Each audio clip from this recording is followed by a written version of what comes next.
feel like it's hard because when we have things like that we're dealing with, like negativity built up over a lifetime, it just feels like all this work to be done, you know? We see it almost like this checklist of things that we have to like get through because the human mind is just built towards like completing objectives.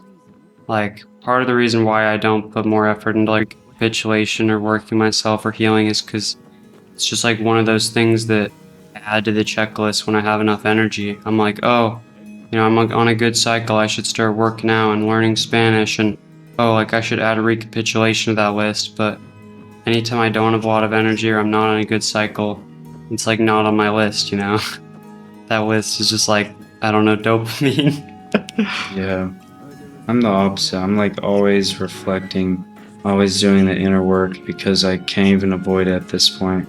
And then everything else just seems like such a chore because it feels like I don't even have the emotional energy to do some of these things. But if I felt really good, I was living in the moment all the time and just really like motivated, then it wouldn't be that bad to always be working all the time, existing. I feel like part of it is that it's just overwhelming, like you kind of look internally and you see like a mountain of darkness that you have to work through and overcome. And instead of just like taking it on and like chipping away at it every day and just realizing it's going to be a process, I kind of just would rather think that it'll go away naturally as I just try to be happier. But it really takes like this conscious effort to like work on it, and yeah, it doesn't just happen naturally over time. Yeah, I don't think it does just go away randomly. I think a negative emotion will stay within you for forever until you get rid of it. Until you look at it, feel it, and try to release it.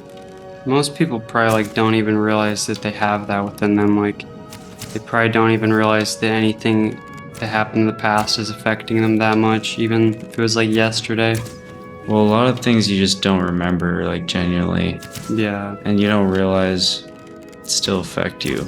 Yeah, it's like the subconscious remembers everything. Like even things so deep our conscious mind isn't like aware of them. They're just still kind of bubbling up. Yeah. And I see things inside of me that need to be healed, and I don't even necessarily remember where they came from, why they're there. Yeah, sometimes like when I'm in a weird emotional place, I'm feeling sad, I'll kind of look inward and be like, where is this emotion coming from? And sometimes it's not from anything going on or affecting in the present. Sometimes I'll like get some flashback, some like memory where this emotion's coming from that was like 10 years ago, and I'm like, what the heck? Like why am I suddenly getting a wave of emotions from this like event that happened when I was in like freshman year of high school? Why is like this specific thing happening to me right now, this emotion? Like I wonder why it works that way, Yeah, and you forget how powerful they are. The problems that I might have had when I was like 8 years old that I look back and see as insignificant.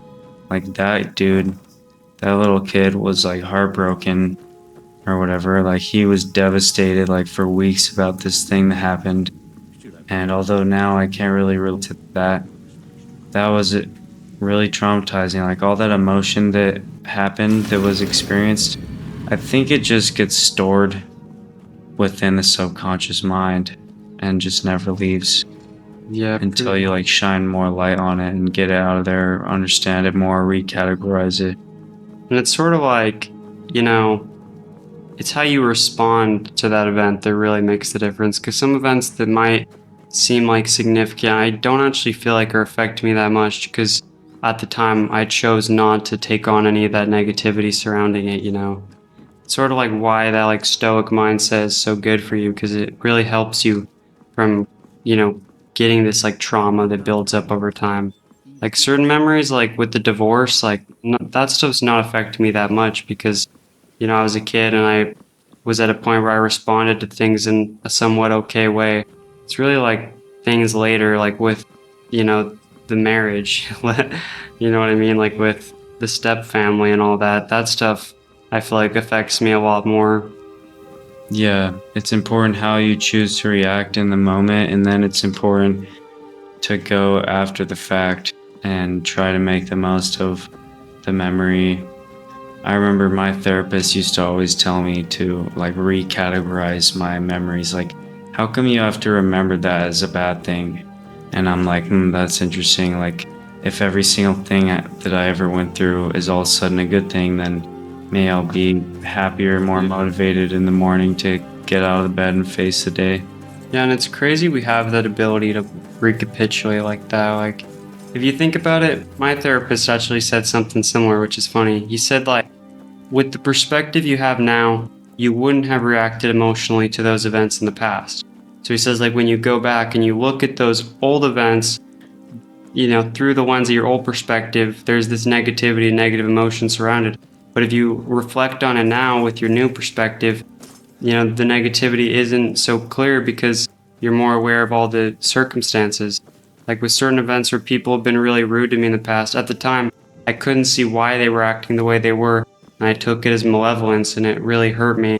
But now when I look at it and I realize what that person was actually going through, all of the explanations and all of the energetic reasons for it, then, it doesn't affect me as much now looking through that event. And it's sort of like you can remember something in a better light, and that new memory stays, Yeah, you change the reaction that you had. Now it's actually a good thing, like a learning experience. It's like time traveling. Yeah. Yeah, like if you could really go back and choose to feel differently every time something happens. If the goal of life is just to maintain like the highest level of emotion that we can, we just want to be joyful, peaceful, happy all the time, then something like that is probably so powerful. If you just loved your past, you're just carrying around this mind just full of amazing memories. Your whole life up to this point was divine. Everything was exactly the way it was supposed to be because you choose to see it that way. It's all full of meaning, making you the person you are today. And if you love and accept that person exactly the way he or she is, then you can decide the past. And it's sort of like a momentum thing, although it's like perpetual and there's no like perfect place you can get where this isn't an issue. Like if you go back and you kind of do this deep subconscious work and you free up a lot of the energy you didn't realize was being spent on all these like negative emotions you were working through, then suddenly you have more energy to confront new problems. And so those negative emotions are less likely to be stored, and you just keep gaining more and more energy throughout your life. And obviously there's no like goal point where you've just like perfected it. There's no way you just never feel any negativity, but you can get pretty close, I feel like. Yeah, that's such an interesting practice that you're recommending. I'm gonna have to try that. Go in a meditation or just maybe before bed. Just like think about. Or you can journal. Journal's a good one. I did a journal for a really long time where, I started it and initially like, I don't know, like it felt like a chore a little bit. It was one of those things like I was saying that was like, all right, I have a ton of energy. I'm working out. I'm trying to like be on my phone less. I'm reading books. I should start a daily journal to recapitulate a little bit. And, when I actually sat down and got myself to do it though, like most of these things, you realize it gives you energy. Working out gives you energy. And I started writing like 7 pages and I loved it. Like I wrote like 400 pages of my journal and I feel like I'd caught up with a lot of these things in the past and I didn't feel as much negativity and I thought I was done recapitulating. And I kind of stopped doing my journal. What I realized is all these negative things started to fester up again. I think you need to be continually maintaining your past so that it doesn't like catch up to you, Yeah, I actually saw a therapist recommending this online, and it was kind of like a journal, but it was a journal for your past. You would make entries, kind of like an autobiography, like classify and categorize your past and understand your past more fully, put it on a timeline, and like recognize how your life got to the point it is today and how you feel about it and work through kind of like adding structure to this jumbled timeline that you have in your head. That's so interesting. So you almost like write it like you are that kid when you're like 7 or whatever, Like, well, you could do it however you want. I think that'd be cool. Like you get creative. If you wanted to actually make a book with that structure, that would be cool. I think it was kind of like a couple page assignment, like for. Imagine like journaling every day of your life. Like when you go through your recapitulation, try to remember everything you can and write it down as if you're the person experiencing that, you know? Like if I remember something from when I first started school when I was 5, I could almost like write about everything I remember. Like I got on the bus and I looked out back, you know, like a dream journal. Like as but- if it was a journal for your Yeah. memories, like yeah, like a entries. dream journal, but instead like a memory journal where you try to write down every memory you've ever had Yeah. in sequential order. I feel like, oh, my phone fell out of my pocket. I feel like that'd be so crazy. Like if, because Could you imagine? it'd be so many pages long, probably trying to write down every memory you possibly could. How many days have you even existed? You're 18 It's like, times like almost 400. yeah, that's literally like, Imagine you got a journal with thousands and thousands of pages and you dated it all since your birth and you tried to remember every single day. I'm not exactly sure about this. I'm pretty sure the longest book ever is something like that. It's like 2,000 pages. It's like memories of things long past or something. And I think it's just like a dude's like journal about his entire life. That would be crazy. But like, I don't know, 2,000 pages is crazy. Like, I wonder if anyone's actually read that. Like, the dude's probably dead now, but if you read that book, you'd probably know him better than like your best friend. I want to do that. I think everybody should write an autobiography before they die. Everybody's life is interesting enough to be read by millions of people. You know, There's always unique things, crazy things that happen to you. even though I want to be an author and I've always wanted to write books, I literally never thought about doing my own autobiography. Isn't that weird? That is weird. That sounds like that'd be sick though. Like, Yeah, I want to do that. Imagine you do one when you're younger. Like you do one every like 5 years or 10 years, you write a new one.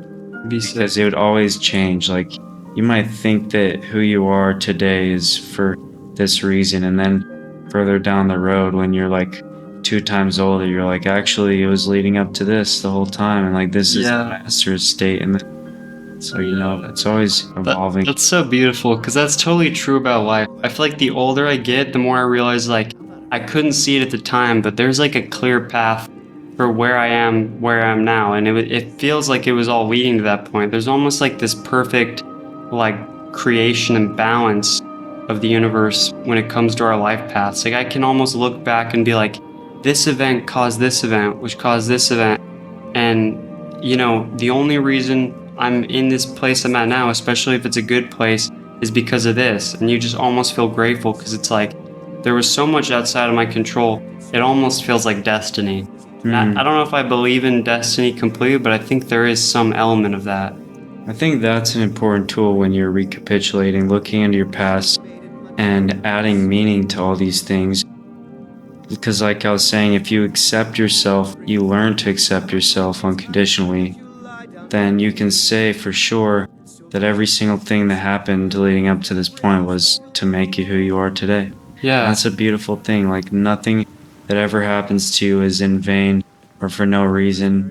It's just like making you who you need to be, or who you become is who you should want to be, because that's who you are.